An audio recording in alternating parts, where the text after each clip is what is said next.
Good morning students, welcome to my YouTube channel physics science.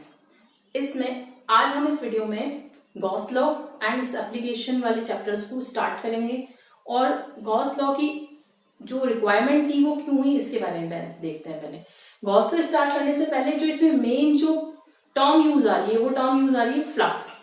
Okay, इसे हम कहते हैं, जैसे जनरली हम इलेक्ट्रिक फील्ड की बात कर रहे हैं तो हम इसको नाम देंगे इलेक्ट्रिक फ्लक्स, और अगर हम मैग्नेटिक फील्ड की बात करेंगे तो हम इसे नाम देंगे मैग्नेटिक फ्लक्स।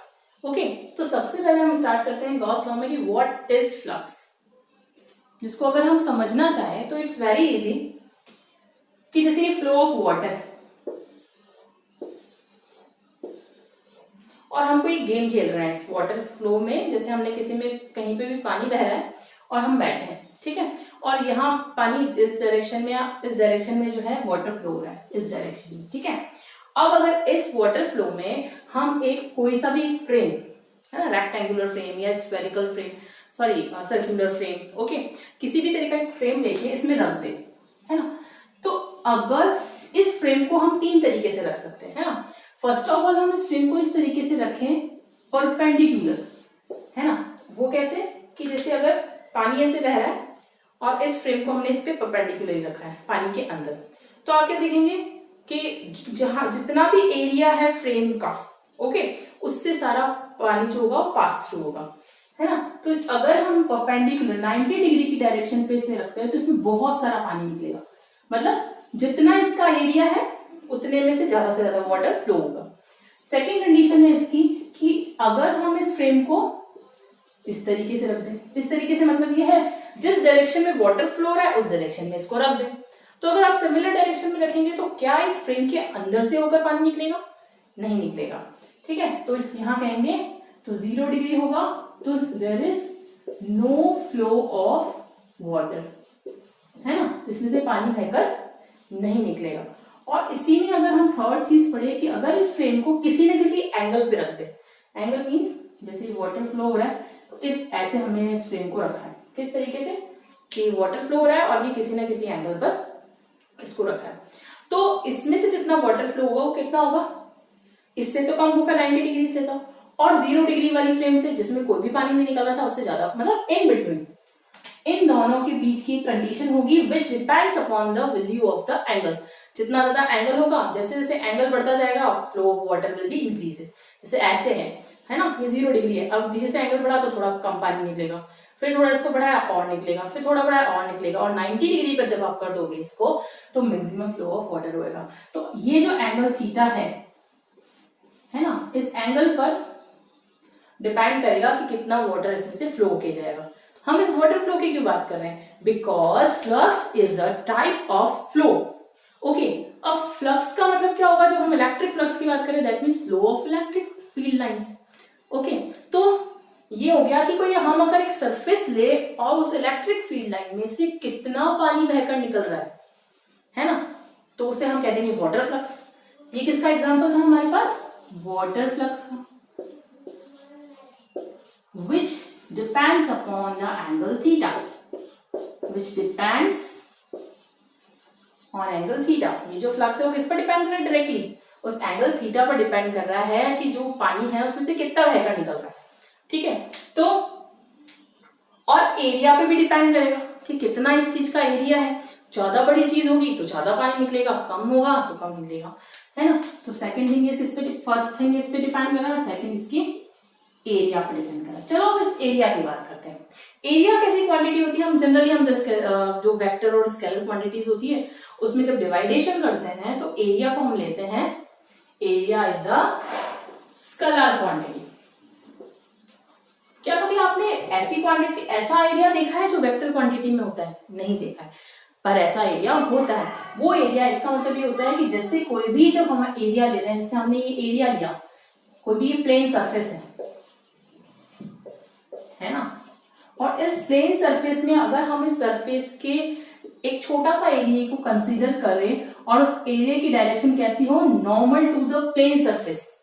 जो सरफेस है उसके परपेंडिकुलर डायरेक्शन में जो होता है उससे हम उस सेगमेंट को हम डिनोट करते हैं ds कैप, है ना, ds वेक्टर। तो ये ds वेक्टर या dA वेक्टर से भी डिनोट करते हैं। ये हमारा होता है एरिया वेक्टर, है ना, क्षेत्रफल सदिश। तो ये जो एरिया है उससे थोड़ा डिफरेंट है कि जो भी हम प्लेन सरफेस में उसके परपेंडिकुलर डायरेक्शन में हम एक एरिया को कंसीडर कर रहे हैं जिसकी डायरेक्शन, क्योंकि ये जो एरिया है इसमें एरिया का देखो कोई भी क्वांटिटी वेक्टर क्वांटिटी कब होती है, जब इसमें मैग्नीट्यूड भी हो और डायरेक्शन भी हो, है ना, परिमाण के साथ साथ दिशा का भी हम उसको कंसीडर करते हैं। तो जब हम वेक्टर एरिया की बात करते हैं तो ये जो एरिया है वो वेक्टर कैसा है, वेक्टर है। वेक्टर क्यों है, why it is vector, because it constitutes magnitude, परिमाण, और सेकेंड वेल इज डायरेक्शन। और जब हम मैग्नीट्यूड के साथ साथ डायरेक्शन को कंसीडर करते हैं तो उस फिजिकल क्वांटिटी को हम कहते हैं वेक्टर। दैट्स व्हाई इस यूनिट एरिया को जो हमने काम में लिया है, तो this unit area will be a vector area. Why it is vector area, because it have magnitude plus direction. और इस वेक्टर एरिया की डायरेक्शन हमेशा क्या होगी, जो सरफेस होगा उसके परपेंडिकुलर डायरेक्शन में। जैसे आप ये सर्कुलर सरफेस ले रहे हो तो इससे परपेंडिकुलर डायरेक्शन में इस तरीके से, ओके। जैसे ये पूरा प्लेन बोर्ड है तो इसके परपेंडिकुलर डायरेक्शन में इस तरीके से, इस बोर्ड में इस मार्कर को मैं सीधा खड़ा हूं तो ये क्या हो जाएगा, इसकी परपेंडिकुलर डायरेक्शन में एरिया की, वेक्टर की जो एरिया है उसका यूनिट वेक्टर है उसकी डायरेक्शन कहाँ होगी, उस प्लेन सरफेस जो भी आपने कंसीडर किया उसकी परपेंडिकुलर डायरेक्शन में। ओके, तो ये तो बात हुई हमारे पास वाटर फ्लक्स की जो कि थीटा पर डिपेंड करना था, और कौन सा वाला एरिया, वेक्टर एरिया पे डिपेंड कर रहा था। ओके, तो आप एक बार इसको देख लीजिए। अब हम लिखते हैं इलेक्ट्रिक फ्लक्स की डेफिनेशन। तो ये तो हमने पढ़ा था पूरा वाटर फ्लक्स के लिए। अब हम बात करते हैं इलेक्ट्रिक फ्लक्स। विद्युत फ्लक्स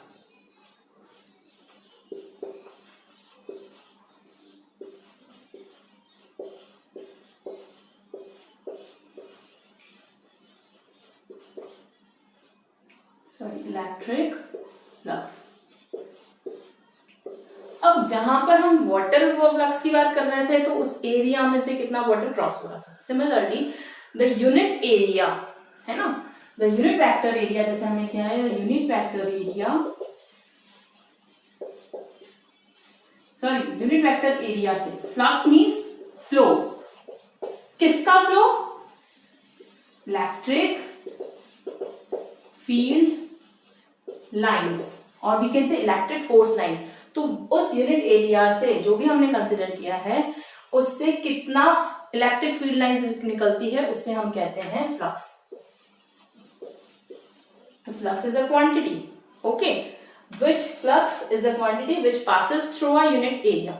अब क्या पासेस होगा, इलेक्ट्रिक फील्ड लाइंस। तो number of electric field line crosses through a unit area is called the flux of that electric field. Okay, तो इसकी डेफिनेशन लिख लेते हैं।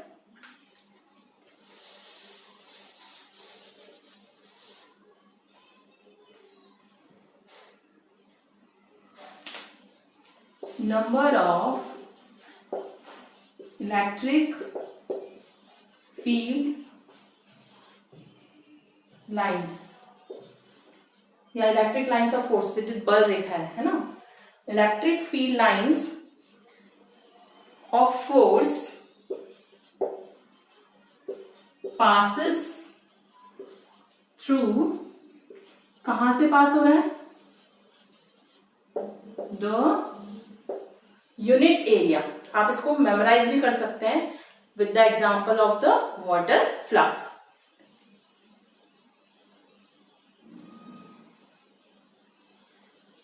नॉर्मली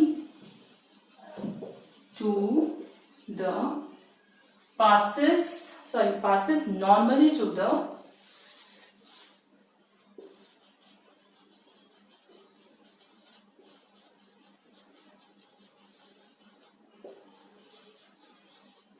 अब कहां से निकल रहा है, एरिया से, है ना, passes normally through the surface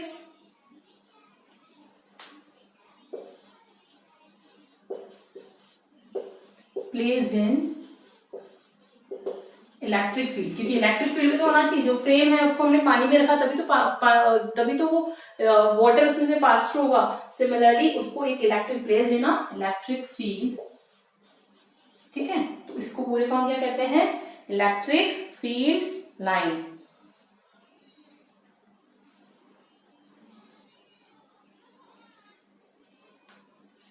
okay, लिख सकते हैं इसमें आगे नोन एज इलेक्ट्रिक फ्लक्स। अब इसको डिनोट किससे करते हैं? ओके, और डिनोट इसको हम करते हैं फाई से। ओके, तो जैसे अगर हम इस एक यूनिट एरिया अगर हमने इस तरीके से ले लिया है ना, और इसमें इलेक्ट्रिक फील्ड ऐसे ई है और इसका हमने कोई एरिया ले लिया ds। ओके, तो फिर इस केवल इतने से एरिया के लिए फ्लक्स हम क्या लिख सकते हैं? D phi. ओके, तो d phi is equals to E dot ds, हम ऐसे रिप्रेजेंट करते हैं इसको। ठीक है, और ये भी वेक्टर है और ये भी वेक्टर है, क्योंकि हम डॉट प्रोडक्ट कर रहे हैं और ये एंगल किस पर डिपेंड कर रही है? थीटा पर। तो हम इसको, और अगर कोई भी दो वेक्टर्स है उसका अगर हम डॉट प्रोडक्ट करते हैं तो जो मिलने वाली क्वांटिटी होती है वो कैसी होती है? Scalar. That means d phi is a scalar quantity E ds cos theta. cos theta है तो हम वही 3 केसेस में कंसीडर करेंगे। First case is when theta is equals to 0 degree, cos 0 is 0। Okay, sorry, cos 0 is 1, तो d phi is equals to E ds। Okay, क्योंकि cos 0 की value 1 होती है। Now second, theta is equals to 90 degree, तो d phi will be cos 90 0। Okay, तो ये इसके third case भी हम ले सकते हैं फॉर 180 डिग्री माइनस eds हो जाएगी इसकी वैल्यू, बट इतना सफिशिएंट है आप लोगों के लिए। अब आप कहेंगे कि हम तब तो कह रहे थे कि परपेंडिकुलर डायरेक्शन में हमने जब रखा तो फ्लक्स बहुत ज्यादा था, तो यहाँ क्या हो गया? परपेंडिकुलर डायरेक्शन में थीटा 0 हो गया और यहाँ पे 0 पर eds वैल्यू हो गई। तो इससे कंफ्यूज नहीं होना है आपको। यहाँ देखिए e ds cos theta, because this cos theta is a angle between e and ds। Okay, कैसे? जो एंगल e और ds के बीच में बन रहा है ना, अगर वो 0 डिग्री है तभी वो ज्यादा होगा।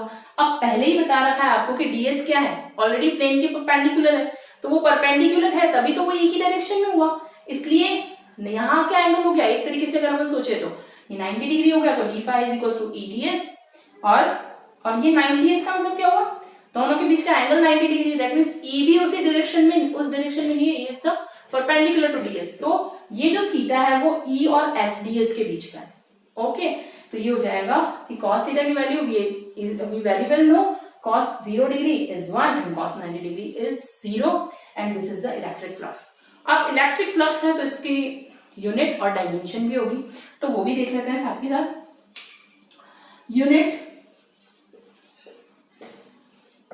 फर्स्ट, इलेक्ट्रिक फील्ड की जो यूनिट है उसमें एरिया की यूनिट ऐड कर दो।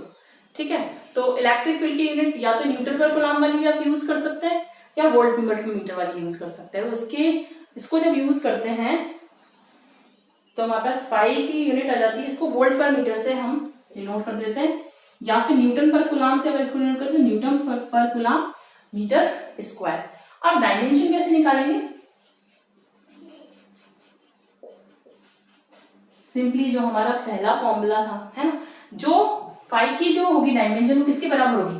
ई की डायरेक्ट डायमेंशन और ds की direction. ds is the area, मतलब L2, और ई की डायमेंशन हमने क्या पढ़ी थी? m1 L1 t minus 3 a minus 1।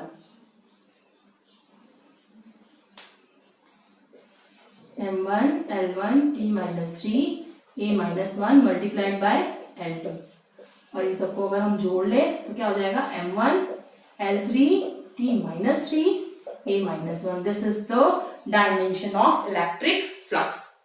ठीक है, अब अगर हम इससे, अभी हमने यहाँ पर थोड़ा सा इसको कंप्लीट नहीं किया है। कैसे कंप्लीट नहीं किया है? क्योंकि हमने अभी डी फाई निकाला है। D phi means a flux through this small area. Okay, अगर हम पूरे उस जो भी हमने सरफेस लिया उस पूरे सरफेस के लिए इलेक्ट्रिक फ्लक्स निकालना चाहे, दैट मीन्स हमें इस पूरे फ्लक्स के लिए इलेक्ट्रिक फ्लक्स को क्या करना पड़ेगा? डी फाई को क्या करना पड़ेगा? ऐड करना पड़ेगा। ऐड करने का मतलब जोड़ना पड़ेगा। जोड़ना पड़ेगा इसका मतलब क्या हुआ? जोड़ने को हम क्या कहते हैं सीधी सी भाषा में? इंटीग्रेशन। जोड़ने को क्या कहते हैं? Integration. So that's why phi will be equal to integration of d phi. Summation भी यूज करते हैं हम जोड़ने के लिए और इंटीग्रेशन भी यूज करते हैं। तो कितनी वैल्यू हो जाएगी? Integration E dot ds. Okay, तो phi will be equal to E dot ds. ये आपका फॉर्मूला हो गया है ना, ये सरफेस पे है, इसे आप मेमोराइज कर लेना, ठीक है। दो फॉर्मूले होंगे, d phi is equal to E dot ds, हम ये भी यूज कर सकते हैं, फाई पूरे होल सरफेस के लिए निकालना तो हमें उसका इंटीग्रेशन करना है। ओके, आप इसका एक बार स्क्रीनशॉट ले लीजिए, नेक्स्ट पढ़ते हैं फिर।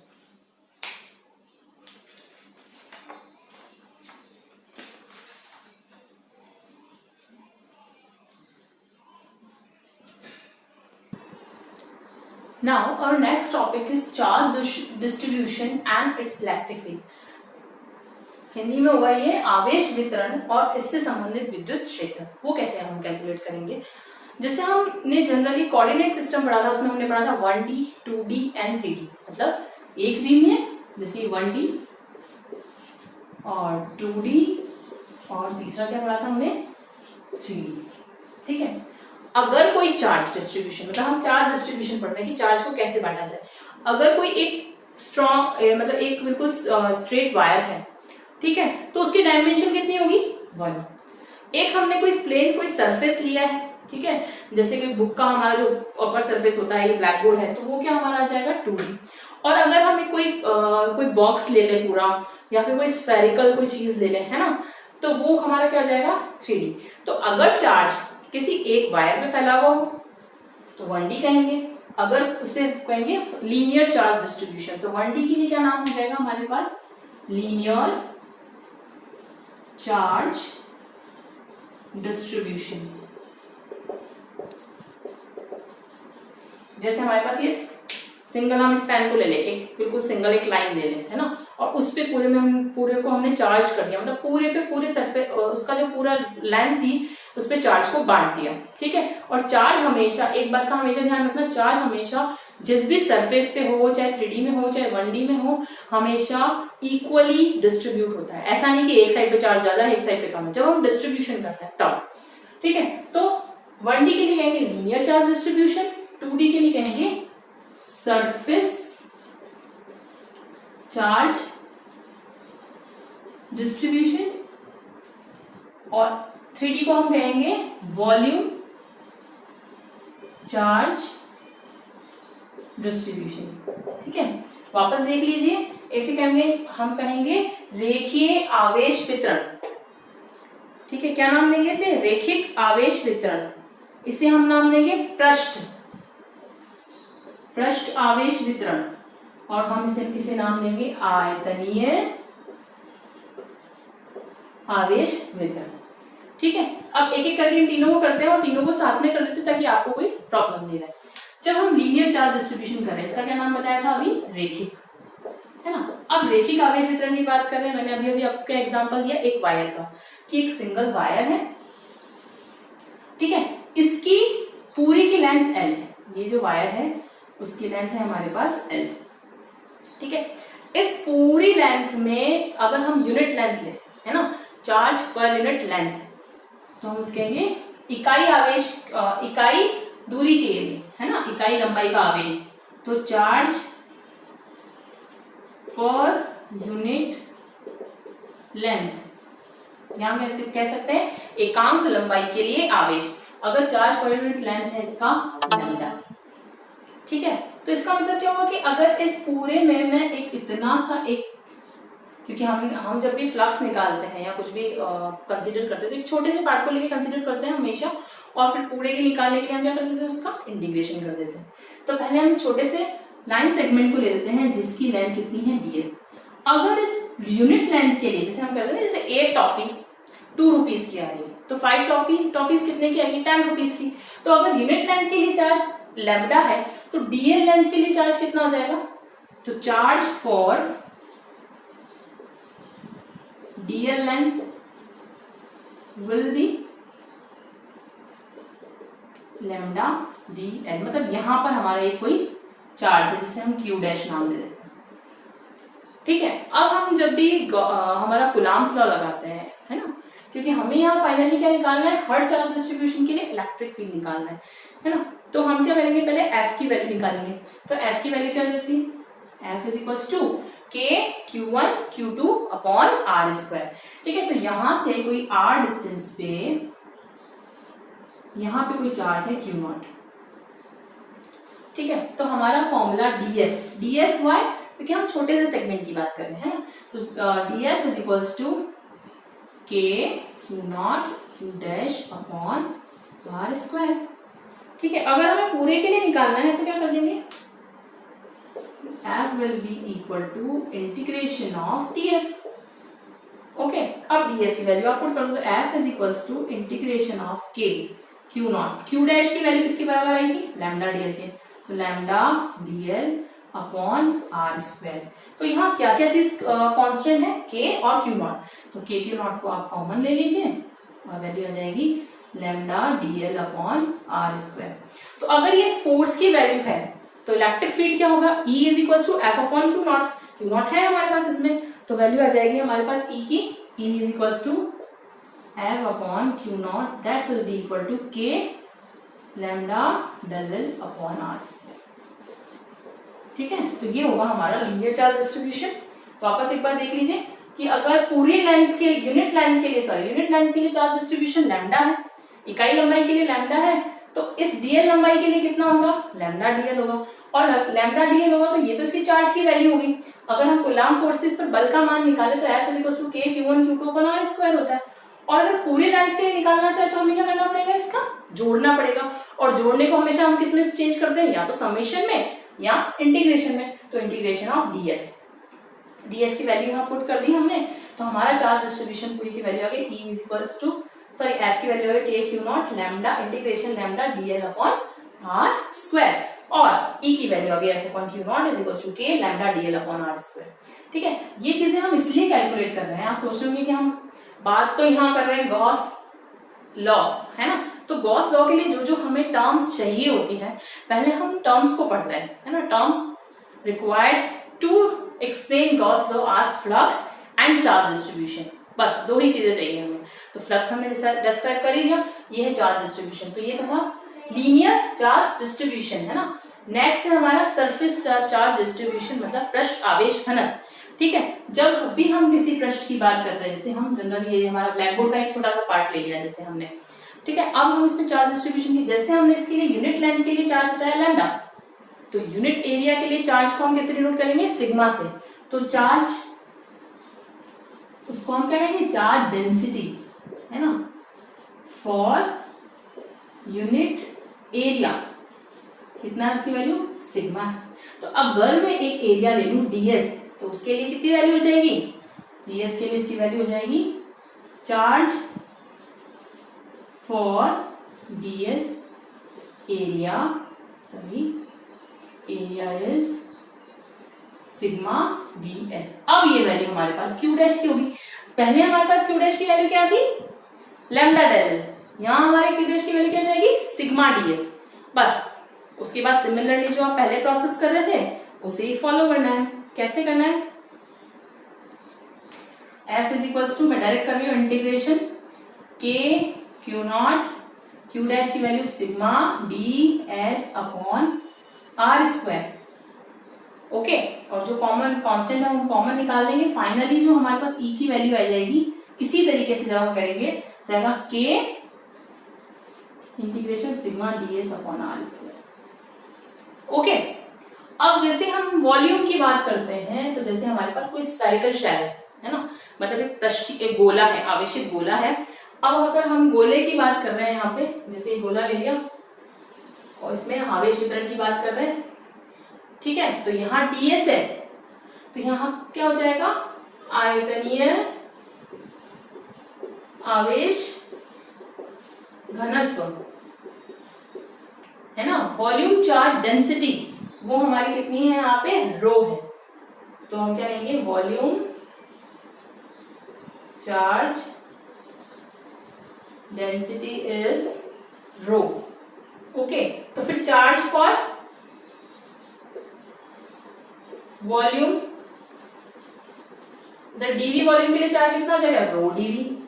ठीक है, तो जहां हम वापस आप देख लो, जहां हम लैम्डा डीएल ले रहे हैं, इसी में हम रो डीएस ले रहे हैं, तो थर्ड वन में हम क्या ले रहे हैं, रो डीवी। तो सिमिलर फॉर्मूला एफ के लिए k q naught rho dV upon r square and E will be equal to k rho dV upon R square. Okay, तो ये हो गया आपके 3 टाइप के चार्ज डिस्ट्रीब्यूशन। आप इसको ऐसे याद रख सकते हैं 1D 2D एंड 3D, linear, surface and volume, lambda, sigma and row.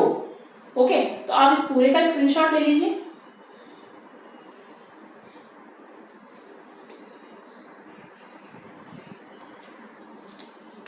Now our finally topic is Gauss law.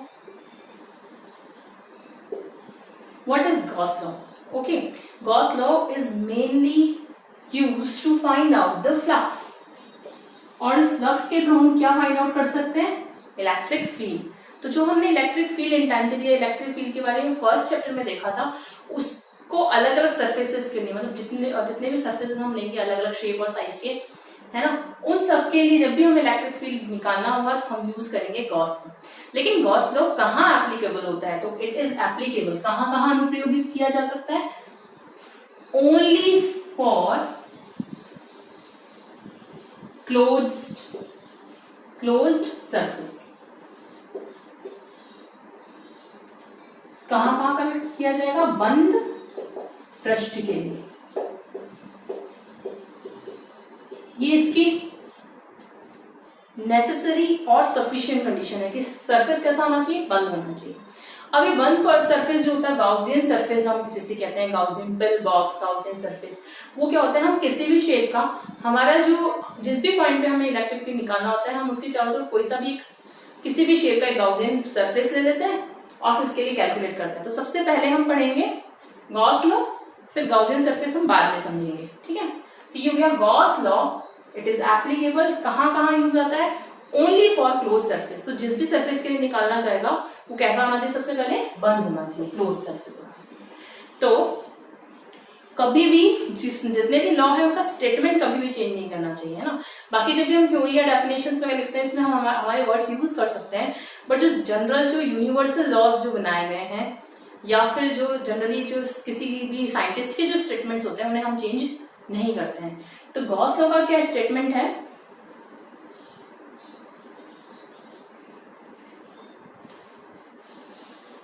The electric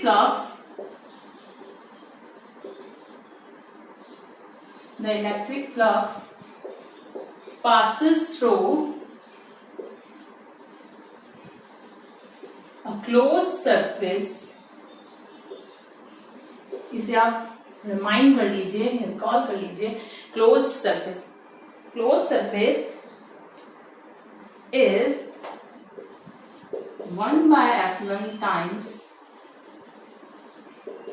of the 1/epsilon times means, या तो हम इसको 1/epsilon times means होता है जिस जो भी हम क्वांटिटी ले रहे हैं उसको हम 1/epsilon से मल्टीप्लाई करेंगे। ओके,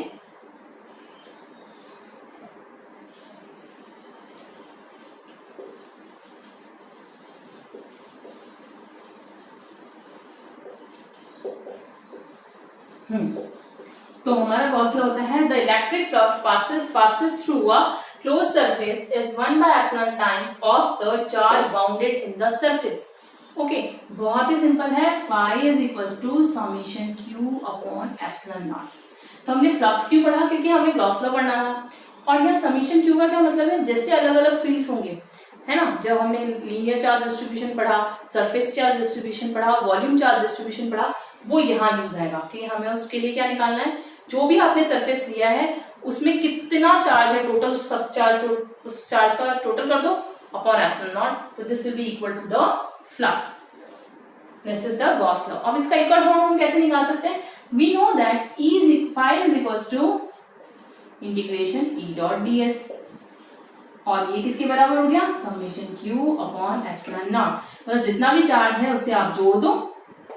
किसके अंदर चार्ज? क्लोज सरफेस के अंदर चार्ज। जो भी आपने गाउसियन सरफेस लिया उसके अंदर जितना भी चार्ज है उसका sum upon epsilon naught will be equal to the electric flux, and we can calculate electric field by the electric flux with the help of this formula.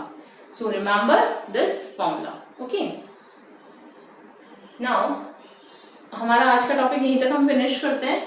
Next video में हम next Gaussian जो law है इसके applications, Gaussian surface और इसके बारे में पढ़ेंगे। आपको हमारा वीडियो कैसा लगा लाइक कीजिए, शेयर कीजिए, सब्सक्राइब कीजिए, कमेंट कीजिए और उसके बाद जो भी चीजें आपको नहीं समझ में आती है आप उसके बारे में पूछिए। ठीक है, बाय बाय, टेक केयर।